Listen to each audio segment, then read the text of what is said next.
अस्सलाम वालेकुम। अच्छा जी, फैसलाबाद की पुलिस ने एक ऐसा बांदर गिरफ्तार किया वा जिहदी आड़ दे विच मनशियात फरोख्त की जा रही सी। 2 दिन पहले एक वीडियो वायरल हुंदी आ, सारी फेसबुक हर पासे बांदरों बांदरी हो जाती है कि बांदर कभी टप के इधर जा रहा, कभी टप के इधर जा रहा। तो यह नहीं पता सीगा इस बांदर नूं नचाण वाला मनशियात फरोश आ। तुसीं गलियां महल्लियां दे विच वेखिया होना वा, डुग लैके ते बांदर नूं कहंदे आ चल भी सौहरे दे घर जाके विखा। फिर कहंदे आ जी बांदर नूं तवीत पाते आ, वो लंगड़ा हो गया वा, डांस भी करदा वा।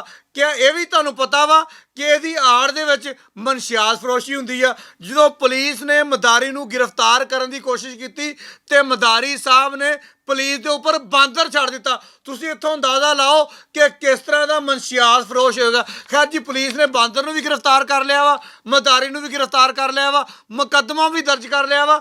मदारी का झोला जिहा नहीं हुंदा जिहदे विच उहने डुगडुगी रखी हुंदी आ बांदर वास्ते, वो कुर्सियां जिहियां रखियां हुंदियां वा जिहदे उपर बांदर बह के सौहरिਆਂ घर जांदा वा।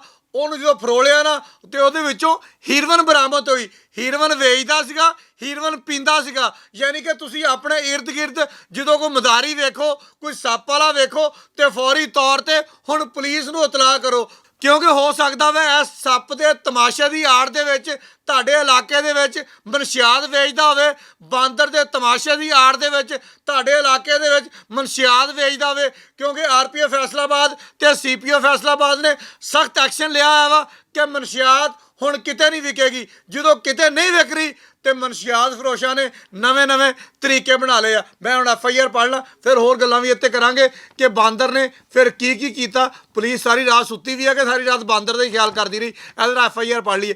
FIR ਵਾਲੇ ਕਹਿੰਦੇ ਆ ਕਿ ਸਾਨੂੰ ਜਨਾਬੇ ਲਈ ਪਤਾ ਲੱਗਾ ਕਿ ਇੱਕ ਬਾਂਦਰ ਵਾਲਾ ਉੱਥੇ ਤਮਾਸ਼ਾ ਕਰ ਰਿਹਾ ਵਾ, ਨਾਲੇ ਨਾ ਮਨਸ਼ਿਆਤ ਵੇਚਦਾ ਪਿਆ ਵਾ। ਜਦੋਂ ਉਹਦੇ ਕੋਲ ਅਸੀਂ ਪਹੁੰਚੇ ਆ, ਉਹਨੂੰ ਫੜਨ ਦੀ ਕੋਸ਼ਿਸ਼ ਕੀਤੀ ਆ ਤੇ ਮਦਾਰੀ ਨੇ ਸਾਡੇ ਉੱਤੇ ਬਾਂਦਰ ਛੱਡ ਦਿੱਤਾ ਵਾ। ਇਸੇ ਜਨਾਬੇ ਵਾਲੀ ਮਦਾਰੀ ਨੂੰ ਬੜਾ ਔਖਾ ਹੋ ਕੇ ਫੜਿਆ ਤੇ ਉਸ ਤੋਂ ਬਾਅਦ ਫਿਰ ਬਾਂਦਰ ਨੇ ਟਪੂਸੀਆਂ ਮਾਰਨੀਆਂ ਸ਼ੁਰੂ ਕਰਤੀਆਂ। ਸਮਝਦੇ ਟਪੂਸੀਆਂ, ਕਦੀ ਇਹਨਾਂ ਦੀ ਕੰਨ ਤੇ ਚੜ, ਕਦੀ ਉਹਨਾਂ ਦੀ ਕੰਨ ਤੇ ਚੜ।